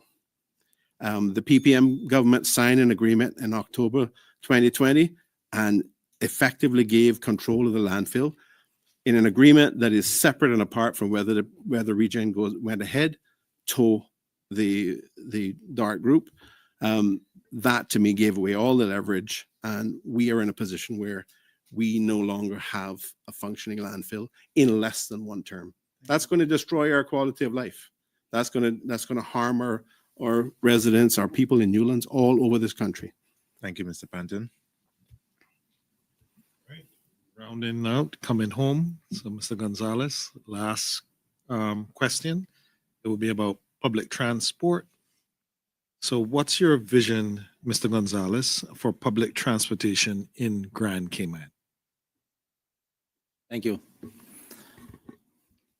We need a public transport system badly, right? That would alleviate with the traffic also. A dependable public transport system with their apps and everything else. I know the government been working on something, but we need it now sooner rather than later. I would like to have one in Newlands. It's a long walk for those helpers and those workers and the people who is walking, from top of the road down to back in Newlands. Families can't leave their homes until their helpers reach and so forth. So not only the island, we need it inside the Newlands, right? And like I said, we alleviate with traffic by far. You got people just going to countryside on the weekends, right? You can't even find parking Fridays and Saturdays. If we had a public transport in Newlands, the people in Newlands could be using that to go and do their business countryside, spend an hour or two, go gym, Foster's, bank, whatever, save on their car, gas, wear and tear in their cars, and utilize that service. For the country, that would save on the traffic also too, because if people know they have a reliable public transport system, they would use it. Because again, it'll save on their cars too, right?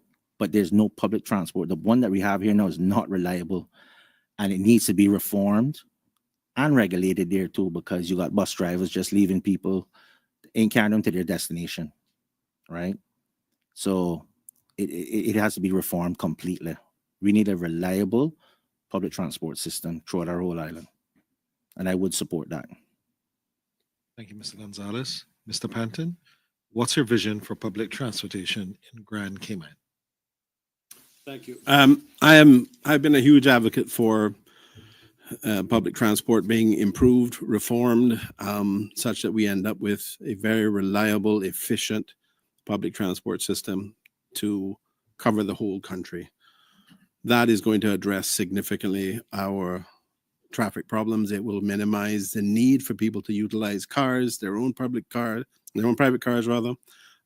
It will minimize the amount of traffic on the roads, and it will put us in a position where we can make decisions. For example, like saying, if you come here, if you come here as a guest worker, you don't need to go and buy a car within 2 months of arriving, because you can use the public transport system to get to work and to get around. So it is an essential part of our development as a successful country that creates a sustainable, thriving environment and quality of life for our people. There's no question about that for me. I tried to set up, in fact, it was set up for Newlands a couple of years ago. It was supposed to start up, and then I was told the public transport unit had shut it down or deferred it rather, and it was never reinstated. I want to see the completion of a sidewalk in Newlands for people to be able to walk safely. I want to see a community bus carrying people between Newlands and Countryside. The whole country will benefit from public transport. There's no question about that. And having a rather minimal investment in public transport, we could probably do it with less than $20 million and end up with a very efficient public transport system that could be utilized by children, could be utilized by workers, could be utilized by families wanting to move around. That is a way for us to address our traffic problems in this country and improve our quality of life. Thank you, Mr. Panton. Mr. Suku, do you need me to repeat the question? Okay. What is your vision for public transportation in Grand Cayman? Well, when you talk about public transportation, you can't not talk about traffic management. So it is part of the solution. I'll quickly mention the other aspects of it. I want to see private schools implement busing systems. I want to see policies to not get too strict, but to control how many vehicles you can have, who can have vehicles, all those sorts of things we need to look at. We need smart traffic management systems. So those will go a long way towards solving the traffic problems. Public transport is only going to work if the average consumer of public transport prefers that option to driving their own car. If we don't give them a solution that is going to replace their vehicle, they're going to keep driving. Because if I can jump on whatever format is in, whatever mode, because it doesn't have to be a bus, but there are other solutions out there, but I'm thinking everybody's thinking busing. If that bus is comfortable, if it's on time, if it's reliable, if it doesn't leave me stranded somewhere, if I can sit in that bus and be comfortable, maybe even open my laptop and get some work done on the way to the office, I'll use it. But if it's a hassle, if it is a pain, I'm not going to use it. I prefer to drive myself. So that is the focus. If we're going to implement a proper public transportation system, those have to be the goals. It's demand versus supply. It's consumer likes and wants and needs. If you don't meet the consumer's requirements, it's not going to happen. So that is where I would focus my efforts on revamping public transportation to make it more appetizing and appealing and convenient for our people. Otherwise, it'll fail. I also talk about Newlands needing that connector road done for obvious reasons. So there's one way in and out of the constituency. That's something else that needs to be done to alleviate the problems in Newlands as well, and the safety concerns. Thank you, Mr. Suku. Well, thank you, gentlemen. We've gone through 12 questions, and thank you for your cooperation. Ran a little long on some of the question responses, but that's okay. The end of the day, hopefully the Newlands constituents have benefited from your responses. So right now we're going to take a short commercial break, and when we return, we're going to have the closing remarks from each of the candidates. Please stay tuned.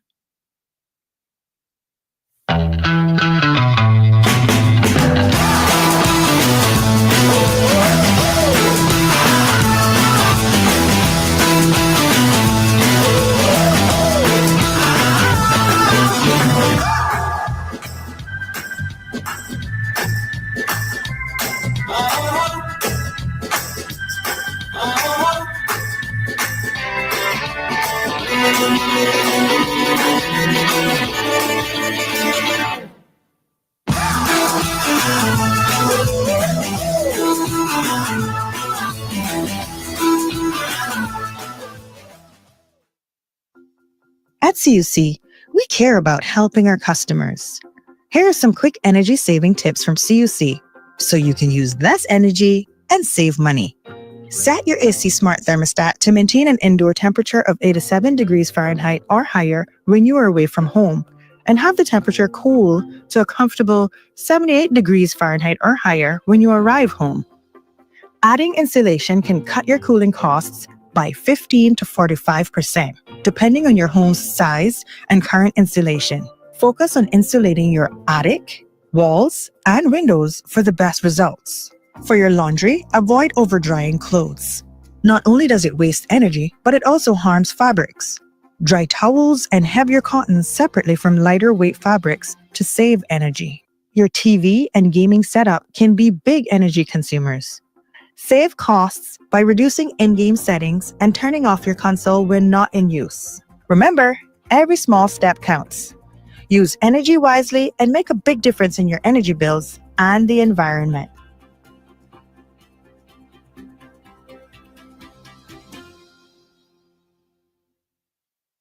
When you run your own business, you have a career as an accountant, stock taker, delivery driver, therapist, legal expert, mother, father, and the rest. But there's one area you don't need to be an expert in.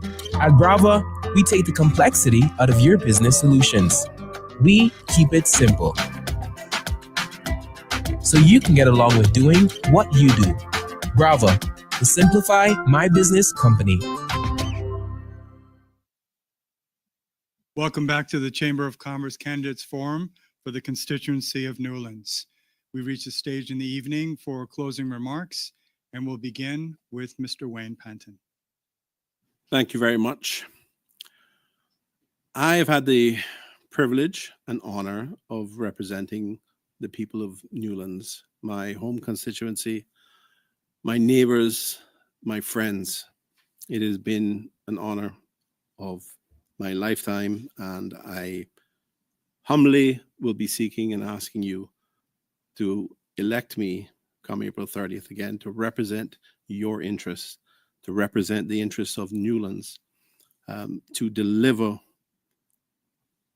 more perhaps than what has already been delivered, which has been considerable.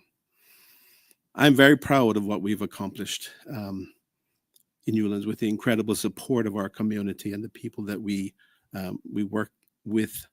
Together, we have strengthened and we've uplifted Newlands. And there are a number of key initiatives that I think have made a real difference in the lives of our residents. Not only have we maintained this office in Savannah, and I've worked very well with my colleague, Ms. Heather Bodden, who was the incumbent representative for Savannah, and I think will be the next representative for Savannah. And we'll continue to work very well to help deliver to the needs and the desires of the people of our two sister constituencies. We have created groups, WhatsApp groups, to help communication across all of these, both of these constituencies. We have done events, Christmas events, New Year's celebrations, back to school drives. We've improved roads. We've improved the traffic situation. We've put in traffic management control, helping to slow cars down. We've put in specific mechanisms, the solar powered speed mechanisms to tell us how fast we're going so that we can be conscious of that. We have done a lot. In addition to that, I have certainly renovated 4 of the major parks in Newlands, put in entirely new playgrounds. Our children in Newlands now have some place where they can play and enjoy.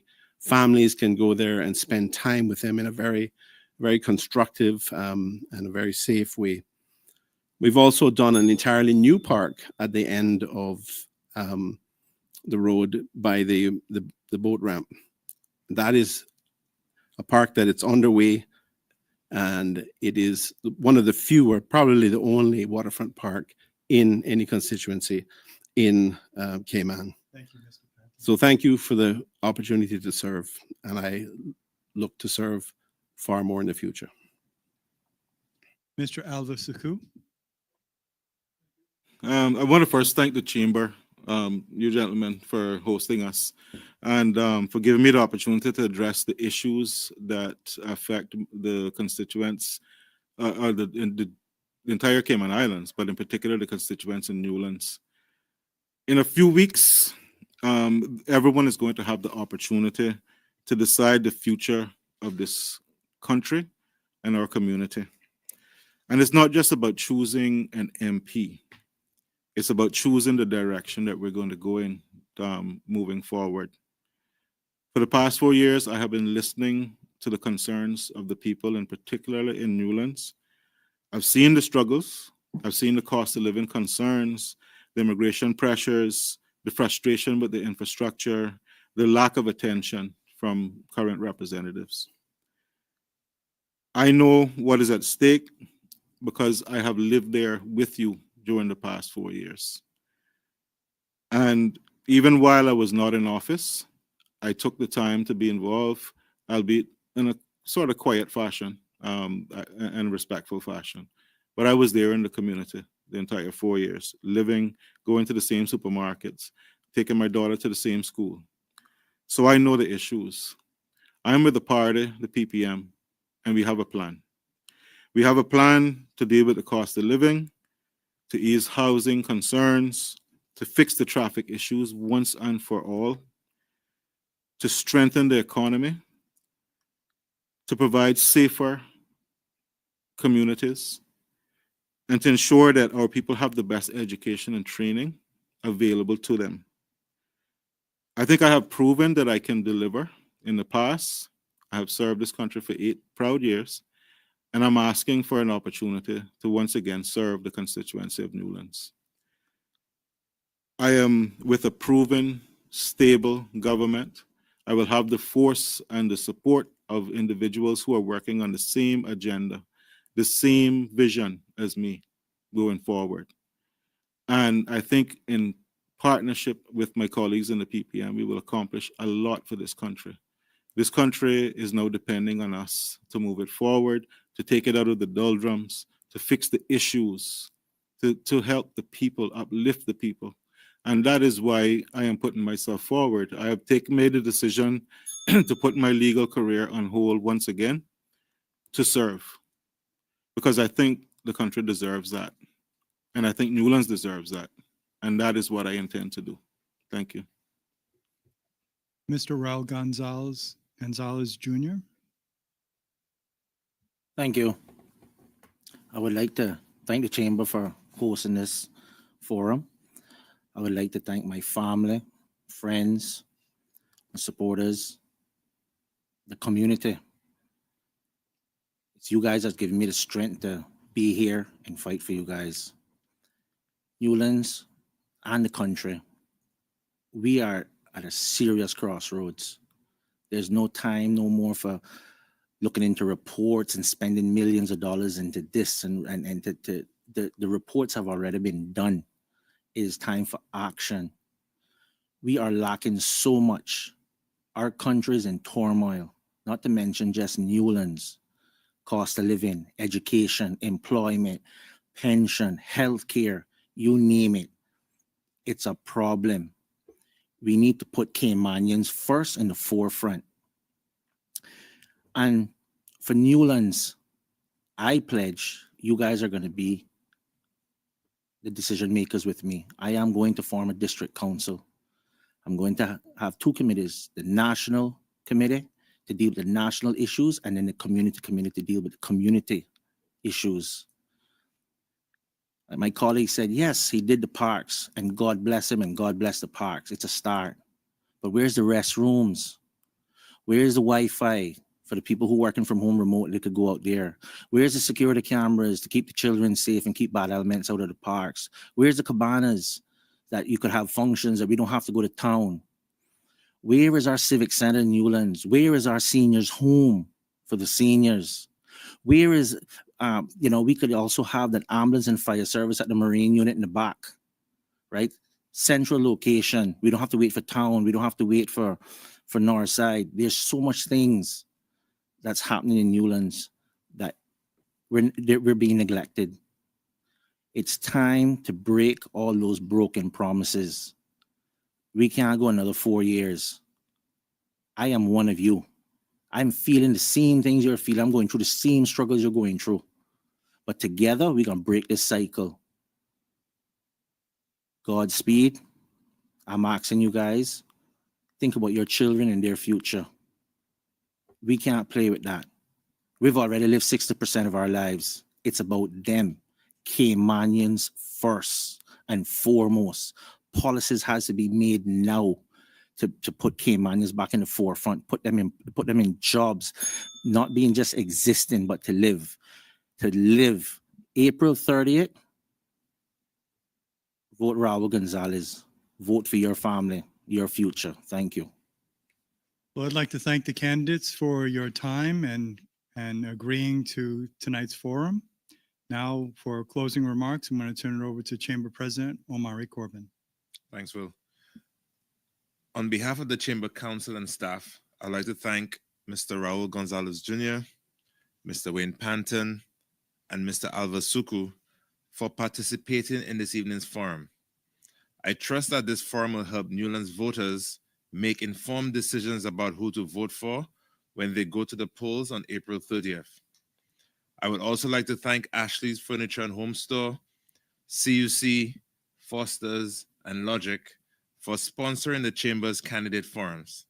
Please join us tomorrow evening as we welcome the 5 candidates from Red Bay: Philip Ebanks, Leon Gould, Roy Tatum, Don Thomas, and Natasha Whitelock.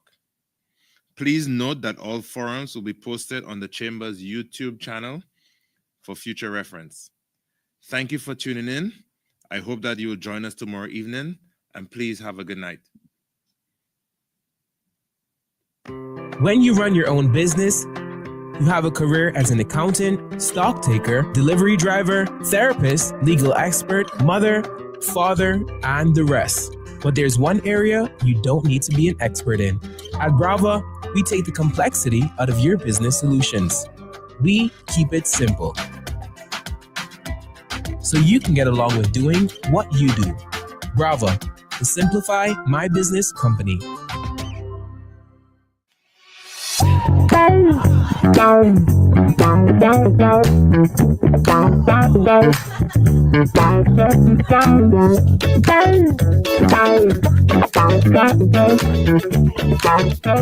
Why is my bill higher? These days, it might seem like the cost of everything is going up here in Cayman. When it comes to your energy bill, this may be no exception. You may be wondering why your bill is higher when you haven't done anything different in your home. Here are some common factors that will increase your energy usage. As temperatures outside increase, your air conditioning unit has to run longer to keep your house cool, even if you haven't adjusted the thermostat. During the summer months, cooling your home can make up more than half of your energy bill. It's important to maintain your AC so that it can function as efficiently as possible. Changing your AC filters can also help with ensuring units are functioning properly. Remember, for every degree you turn up your thermostat, you can save on your monthly energy cost. Turn off your AC when no one is home. Thermostat should not be set any lower than 78 degrees. Also consider closing blinds and drapes on the sunny side of your home. This will help reduce the temperature inside your home. Remember to consider energy waste. Think about the items in your home that are using energy, like gaming computers and ceiling fans. Always unplug and turn these items off when they are not in use or needed. This will help you conserve. Now that you have some energy saving tips, you can track your consumption daily on MyCUC. Learn more at www.cuc-cayman.com.